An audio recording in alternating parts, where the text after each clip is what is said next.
Hello everybody, it's Group 7 over here, and right now we are going to tell you a story, the legend of Gunung Kelud or Mount Kelud. Please enjoy! Gunung Kelud or Mount Kelud is one of Indonesia's volcanoes that is located at a height of 1,731 meters above sea level. Gunung Kelud is located at Eastern Java Province at the borderline of Kediri Regency, Blitar Regency, and Malang Regency. Gunung Kelud has erupted for several times. The last time that Gunung Kelud erupted was at 2014. Just like all of Indonesian folklore stories, Gunung Kelud also have its own legends. In ancient times, in the heyday of the Majapahit kingdom, there was a wise king named King Brawijaya. He has a very beautiful daughter named Putri Dhea Ayu Pusparini. Because of her beauty, many young men fell in love with the princess. Time and again, the young men were captivated by her beauty tried to woo Princess Dhea, but Princess Dhea always refused every proposal that come to her. This condition made the king of Brawijaya sad. He really wanted to see his daughter marry the right young man. The king imagined how happy if Princess Dhea got married. There will be a festive wedding party in the kingdom. But when will that day happen if my daughter still refuses every marriage proposal that's come along? Said the king. The king then thought of asking his daughter to talk privately. My daughter, father called you because there is something important that needs to be said. Okay, father, I'm ready to listen it.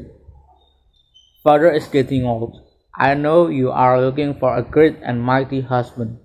I had an idea to hold a contest for any man who can stretch Kiai Gardaraksa bow and lift Kiai Sekar Telima Kong. He will be your husband. Princess Dhea was so shocked, but she didn't dare to refuse her father's request. She was already speechless. She knew her father really wanted her to get married soon. If that is the best according to father, I'm ready to follow and carry out whatever hell the competition is, father, the princess said resignedly. Princess Dhea is pensive in her room. She was at a loss as to what to do. She can only hope to get a great and mighty future husband. Princess Dhea knows that the Kiai Garuda Yaksha bow and the Kiai Sekar Delima Gong have the power of gaib. Then later the winner must be a person who has great power as well. The day of the contest arrived. Youths from all over come to show their strength in subduing magic bows and gongs. Oh, my people, today's work in holding a contest. Whoever can turn the bow and lift this gong, I will marry my daughter. Word of King of Brawijaya. So, began the contest to find a potential husband for Dhea. One by one, the youth tried to stretch their bow and raise the gong, but none of them worked. The king of Brawijaya plans to stop the contest without a winner. He thought that none of the youths will be able to win the competition. But suddenly, a young man came and expressed his desire to become a participant. Don't stop this contest. I haven't tried it yet. Everyone looked at him. This young man was different from others. Very strange, because he has the head of a bull. What's your name? Said the king. My name is Lembu Suro. The king was confused to see his rival. If reject, then he is not just a king. But if a Lembu Suro wins, he must marry off his daughter to a human with the head of a bull. Okay, I allow you to be the last participant, said the king. Lumbusuro enters the courtyard where the gong and the bow was located. Then he tried to stretch the bow. He was able to do it. The next test it is he has to lift the gong. The second test was successful as well. All the people that spectated him gave a round of applause. They were very fascinated by the power of Lumbusuro has. Meanwhile, in the corner of the palace, Princess Dhea was sad. She didn't expect it to have a bull-headed fiancé. King Brawijaya was also sad because the winner had a very great power, yet bull-headed. But the king doesn't have any choice. He has to fulfill his promise. So the king asks his subordinates to prepare a wedding party for her daughter. Princess Dia's wedding day is approaching. All preparations are almost done. But Princess Dia is getting sadder and sadder.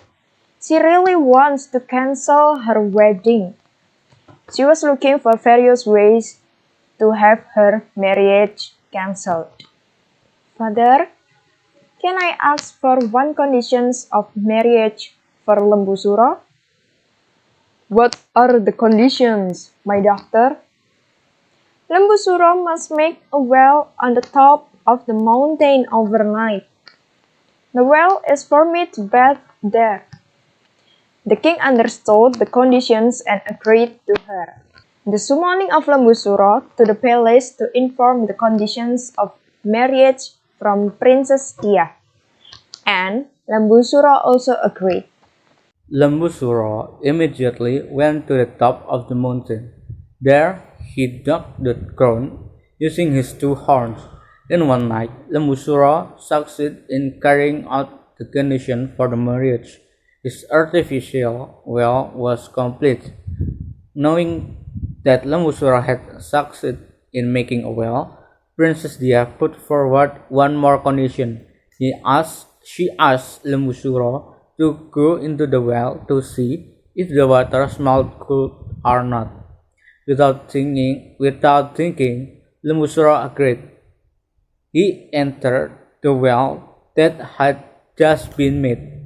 Outside the well, Princess Dhea and the king of Brawijaya made an evil plan to thwart the marriage of Princess Dhea and Lembusuro.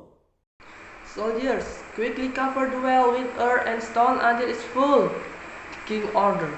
The soldiers immediately carried out the king's order. They threw piles of earth and stone into the well. Lembusuro, who was already into the well, helpless being crushed by piles of stone and soil. He could do anything.